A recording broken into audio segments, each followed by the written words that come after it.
What's going on, guys? My name is Doug. Welcome to the channel if you are new. Welcome back if you are not new. So today, the time has finally come for us to get started with this Kendrick Lamar series that I have teased you guys with for so long. I mentioned that we're going to be starting from Good Kid, M.A.A.D City, and then we're going to go all the way on through Damn. The reason I'm not doing Section 80 is because, honestly, it's a good album. I see, the appeal of it, but it's just not as interesting as the other ones to me, and so I feel like it wouldn't have made for the best video. It's also the album that I'm least familiar with, and so I don't know, maybe I'll do a video on it separately later on. If you guys really want it, let me know in the comment section, but for now, this is the series, Good Kid, M.A.A.D City, all the way through Damn, including Untitled Unmastered, and maybe a special video on the Black Panther soundtrack, who knows. I personally am really excited because I really love Good Kid, M.A.A.D City.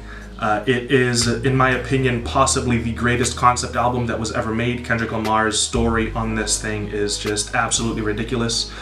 He even writes that it is a short film on the album cover, and I always say every time I talk about this thing that it really could be a movie. You don't see anything, it's just lyrics and instrumentals and things that you hear, but the imagery that he includes in it is just so tremendous that it feels like you're experiencing everything with your eyes as well. So I think that this album is just tremendous. We're gonna get right into it. The first track is Shireen, aka Master Splinter's daughter. I'm not trying to waste too much of your time with this introduction. I will say though, before we do jump into it, that if you do have music of your own that you would like me to react to or to review, hit me up on my Instagram. That would be the place to hit me up for sure, because all the other places I would probably lose track of your submissions. So don't do that. Just hit me up on my Instagram. I would love to talk to you about that. So with all that being said, we're gonna jump right into it. Let's get it. And be my Lord and Savior. I receive Jesus to take control of my life. The credentials of strippers in Atlanta. Oh, it feels good to be listening to this again, man. Sierra had played in the background. The parade music we made had us all wearing shades now. Cool. He had one of her thighs around me. 17 with nothing but pussy stuck on my mental. My motive was rather sinful. It's deep-rooted, the music of being young and dumb. Yo, the instrumentals are so soulful, Jesus, the birds are going crazy today. The instrumentals are really soulful. The bass line is absolutely ridiculous. I mean, whenever that bass line comes in during the introduction to the song, it immediately just takes me back to all the other times that I listened to this thing, and it's just such a good feeling, Anybody who's ever heard this before will probably attest that that bass line, when it starts playing, it's just this huge wave of nostalgia. So I love the sound that they're using for the snare. I love the female vocals that sound really ethereal in the background. This is really well produced, and the imagery right now in his lyrics is absolutely insane. I mean, we're seeing this conversation that he's having with this girl Shireen, and it's almost like it's happening right in front of us. This is one of the reasons why I absolutely love this album, is because of the storytelling on it. I think that this is absolutely awesome. I promise, man, I'm thinking about that sex. Thinking about her thighs, or maybe kissing on her neck, or maybe what position. Yo, the guitar is so wavy. Yo. I'm hoping to get her loose. I'm ready to eat. Yeah. I gotta get them food stamps. Come on now. You on your way or what? Hello? Yeah, come on, motherfucking Domino's at. So it's an absolutely great introduction, right? We see this imagery, we see him talking to this girl Shireen, and he is getting to know her better, and as the summer goes on and they're texting and they're talking to each other more, they start really liking each other more, and so she finally invites him over to her house. He's driving and he's thinking about getting his hands on her. He almost rear ends the Corvette. He pulls up to where she lives, sees the two dudes outside the street, on the street, and his phone rings, and it's his grandparents, I think, or his parents talking to him. The mom's asking for the car back, the dad's talking about some dominoes. It piques your interest, it grabs you, because it kind of ends off on a cliffhanger, like what are the two dudes in the hoodies outside gonna do to him, and it's like, you don't really know what's coming next, so it piques your interest, it grabs you, it takes your attention, and gets you really interested in the story that Kendrick is telling, along with the beautiful production, his laid-back delivery on this really jazzy, soulful beat. I mean, it's just a really cool introduction, man. And then the next track is Bitch Don't Kill My Vibe, which is also, it speaks for itself. Hold on, I'm gonna shut the window. Birds going crazy, bro. Bitch don't kill my vibe. I can feel your energy from 2 planets away. I got my bitch don't kill my vibe. Bitch don't kill my vibe. Bitch don't kill my vibe. Find out it never exists. Yeah, I can feel the changes. I can feel a new life, I always knew life fell on my face and I walk with a scar. Another mistake living deep in my heart, wear it on top of my sleeve in a flick. This is ridiculous. Tell me up to you. That classic guitar sample is so great.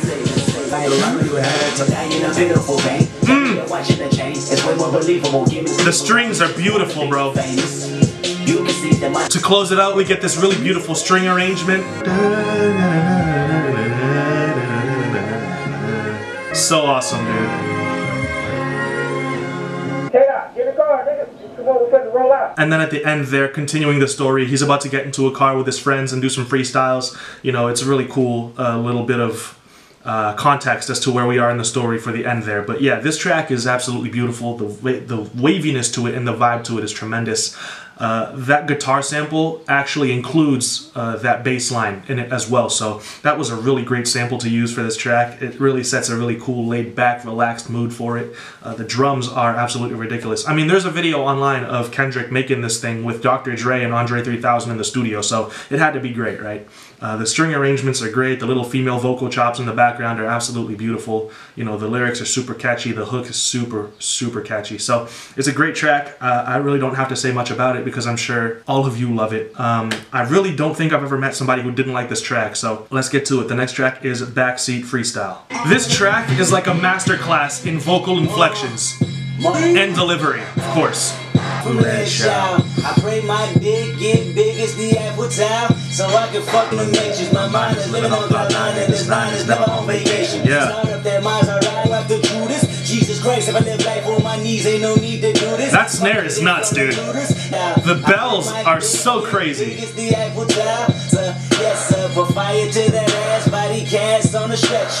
Switching up the flow too. Yo, this thing is great. Look at this delivery.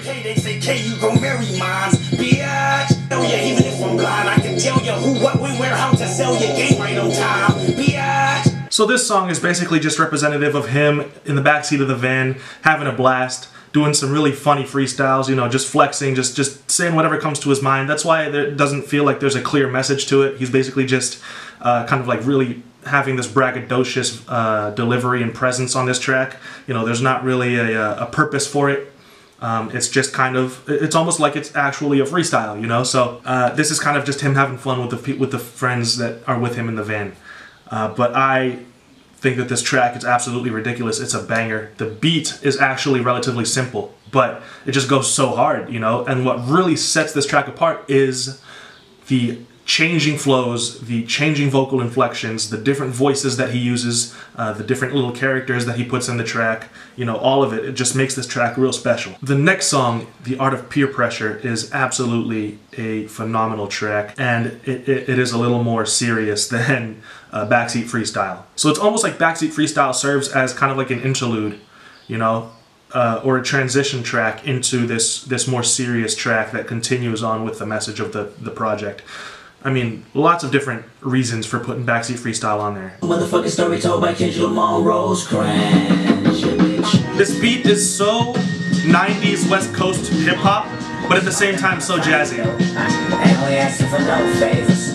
Russian nigga quick to laugh about it later. The keys are so beautiful, bro. Me and my niggas go deep in a white Toyota. A quarter tank of gas, one pistol, and orange soda.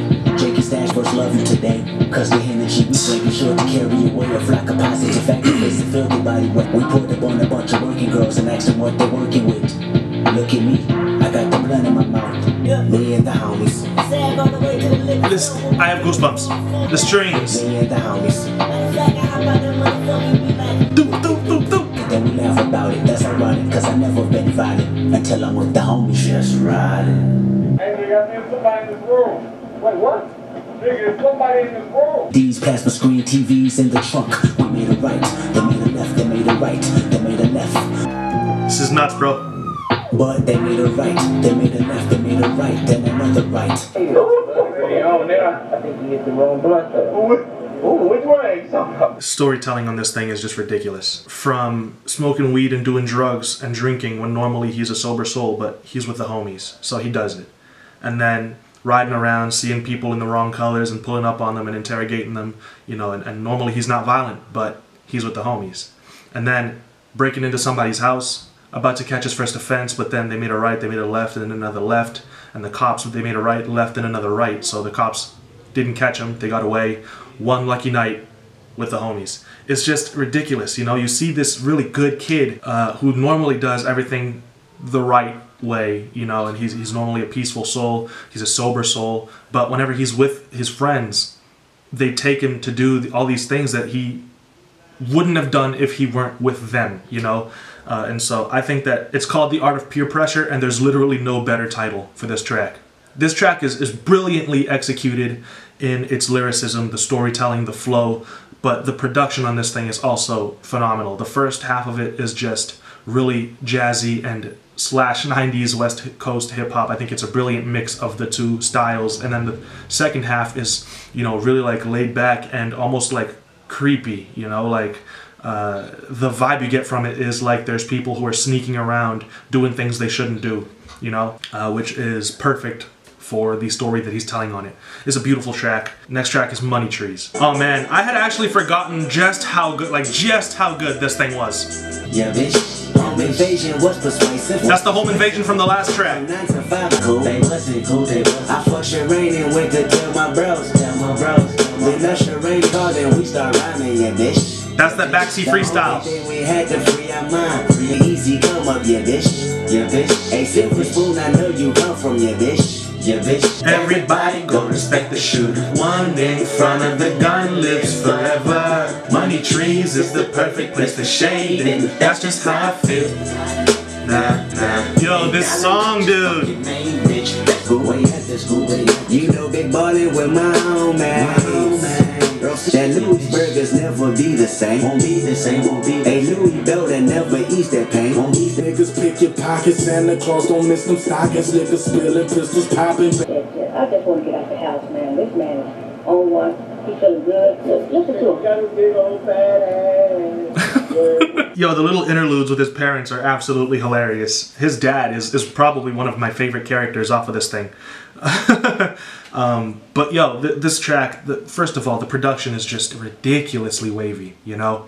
With that little main synth going on, I don't know what it is. It sounds kind of like a flute, you know, it's absolutely crazy. The vibe to this. I love the snare that they use. It's layered with a clap, I think it sounds like.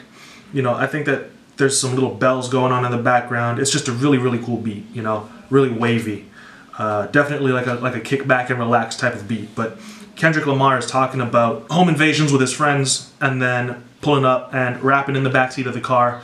And the rapping is the only thing that'll ease their minds, but they only pause and freeze the verse when they see dollar signs. You're looking like an easy come up. So this is basically him sitting in the back of a van, freestyling with his friends. He sees you walking down the street. You look like you were born with a silver spoon in your mouth. That's what he says in the song. And so that's the reason that he pauses his verse to try and pull up on you and rob you. But he only does that because he's with his homies, like he said on the last track. So it's like he's talking about how at the end of the day, the only thing that they're really chasing is the money because they're poor and that's their reality and they want to do better.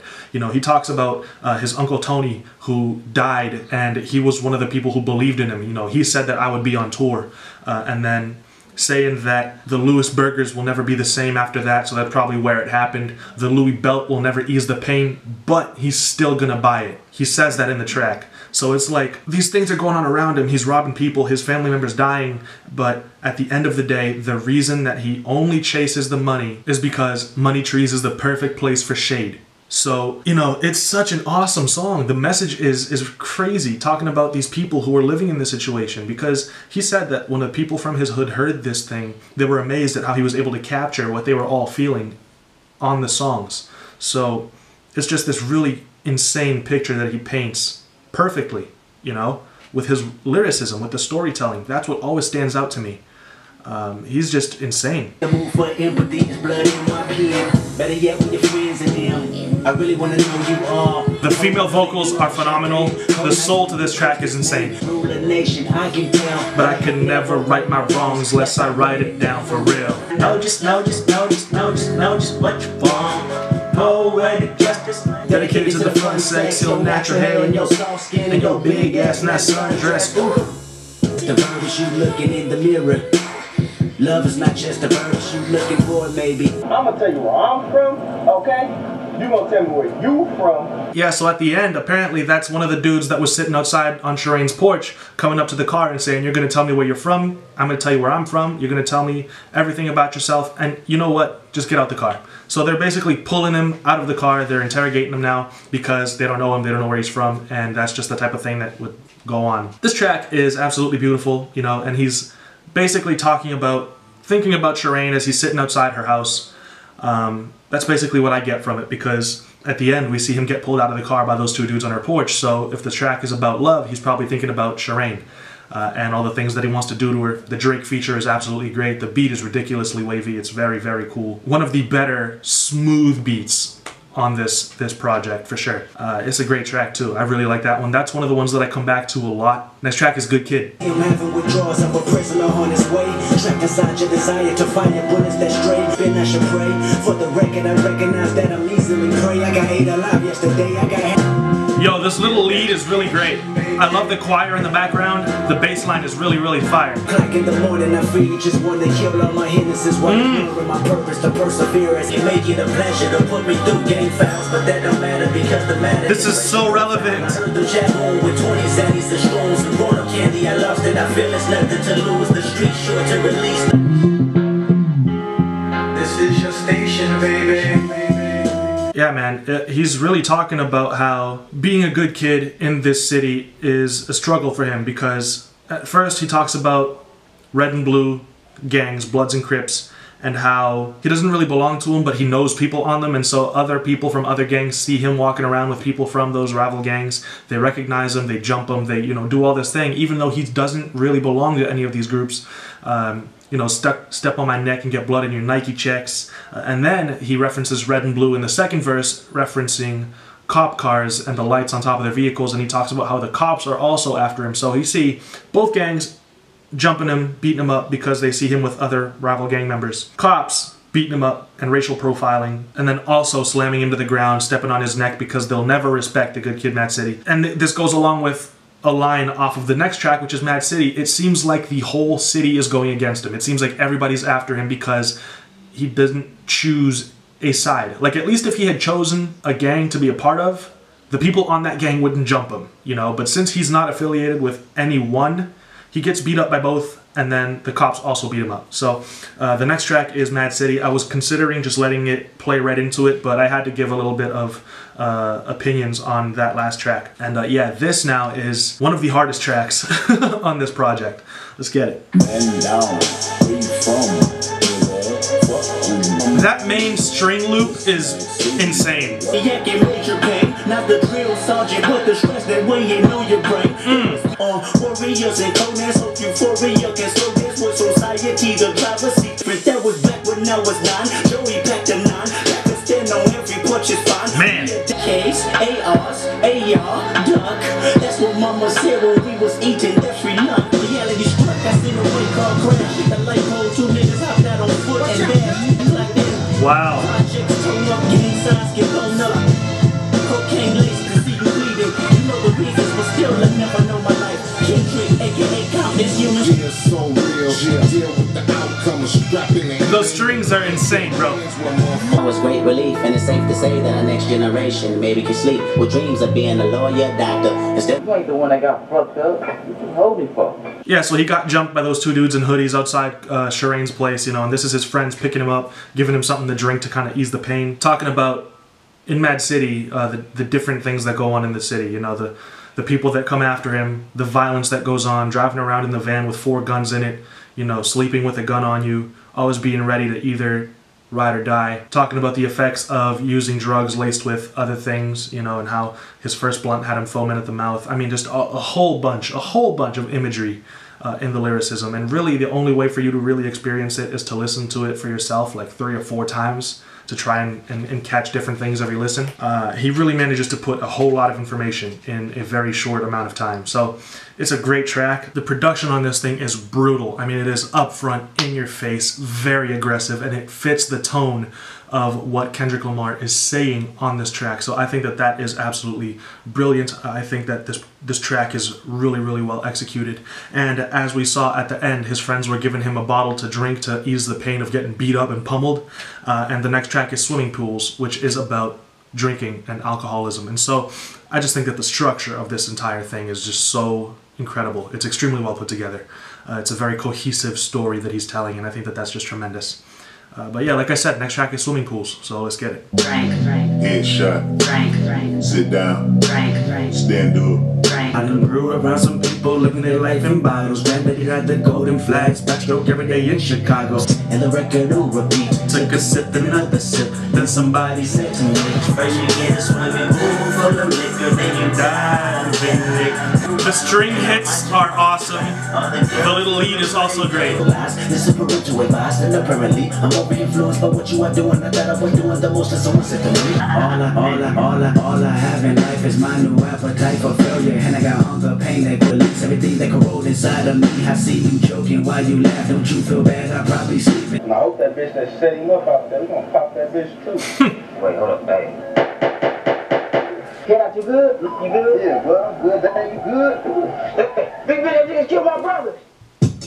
Yeah, man, so at the end there, they finally pull up on the people who jumped Kendrick. They shoot him down. Or there's a shootout, and then as they are kind of like rejoicing over the fact that they got the two people who killed him, that they got the two people who had jumped Kendrick, they realize that the two people who fired back actually killed one of their friends. You know, that moment of realization, and then the track just cuts out and moves on to the next one, which is Sing About Me, I'm Dying of Thirst. So it just flows right into a track that talks about all the people that Kendrick knew that died that want their story told, you know. But Swimming Pools, yeah, it's a great track, dude. Talks about alcoholism, peer pressure, leading people to do more than they actually want to, leading people to drink more than they actually want to. You know, he was sitting back having a good time at the party, thinking he was doing the most until someone said to him he wasn't drinking enough. That led to him kind of diving into a pool of liquor, and that kind of leads to, you know, alcoholism and a bunch of other issues that goes on in their life,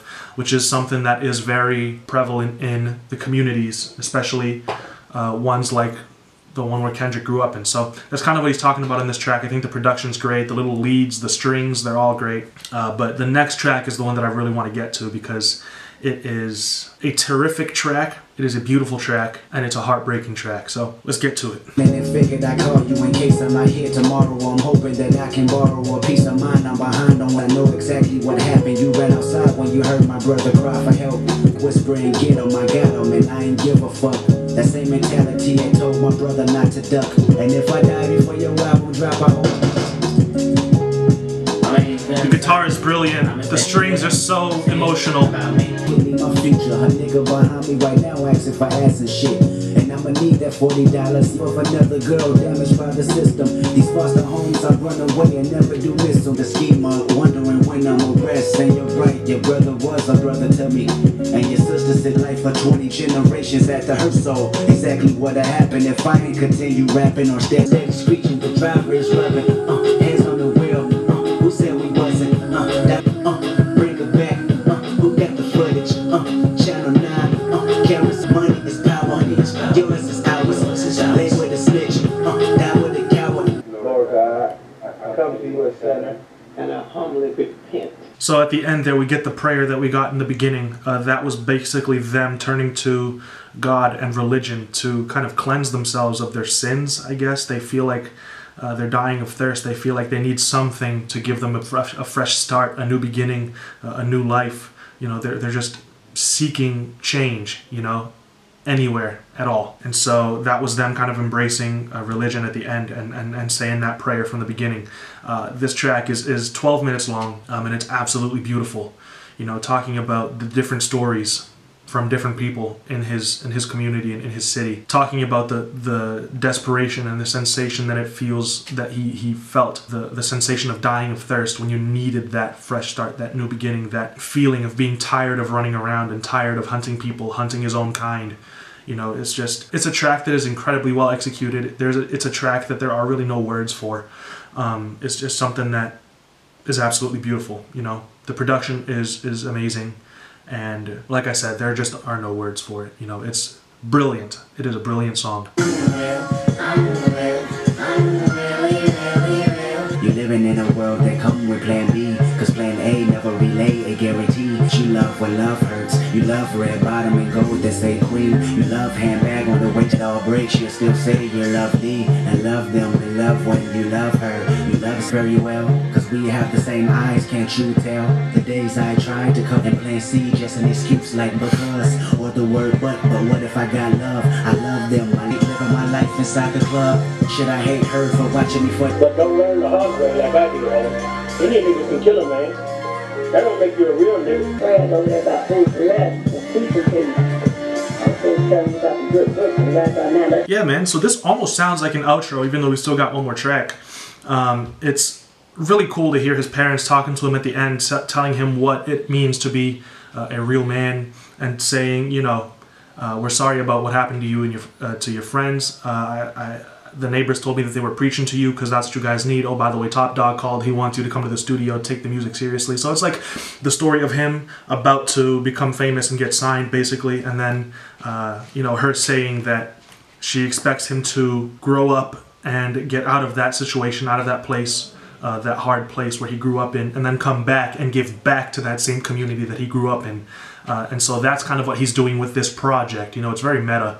But it's a really cool thing at the end of that. This track, you know, it's honestly not one that I come back to a lot, just because I kind of think that that hook is a little annoying, you know, or even if I do listen to it, I kind of skip through the hook. Just that I'm real, I'm really, really real. It's not really for me, but the verses are great. The lyrics, as always, are phenomenal. The last track is Compton. In the morning, the radio spot while Kendrick performing, and if they take everything, no, I got Compton. Golf it, you can feel the magic. Still I'm laughing at the critics talking. I can see them gagging when I'm back in Compton. Ain't no city quite like mine. I blow up every time we throw up a record, depending on what you expected. I'm sure it's bigger than you already know where you stay. Roll that kush, crack that case, 10 bottles of rosé. This was brought to you by Trey.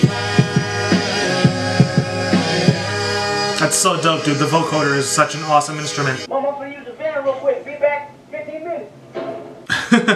And at the end, he takes his mom's van again, says he'll be back in 15 minutes. Which is funny because, you know, she says in the first track, you said you'll be back in 15 minutes. Where's my van? You're taking too long. I got an appointment and all that. So, you know, it kind of like circles back around into the beginning of the project. So yeah, this track is basically just paying homage to his city along with Dr. Dre, a Compton legend also. You know, it's a really cool outro to close this album out, you know, and bring this story to a close. Let's talk about this project, man. So, Good Kid, Mad City by Kendrick Lamar absolutely gets better with every single listen. This is an album that grows on you with every single listen. You could think that it is absolutely perfect. The next time you hear it, you'll pick out something new and you'll appreciate it even more than you already did. This album is an absolute masterpiece. It is a work of art. This album could be made into a movie.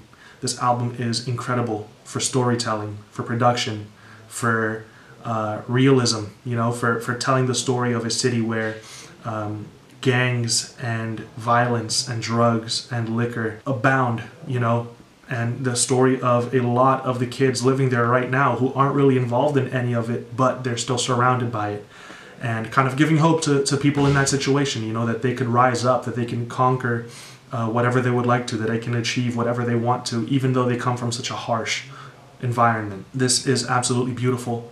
This is inspiring. This is a message full of hope that this album is giving people. Kendrick Lamar is solidified as one of the greatest artists of the decade with projects like this, with To Pimp a Butterfly. You know, these concepts that he puts together, these stories that he tells, it really is on another level, you know? The vocal inflections, the lyricism, the flows, you know, the technical aspects of this project are all perfect.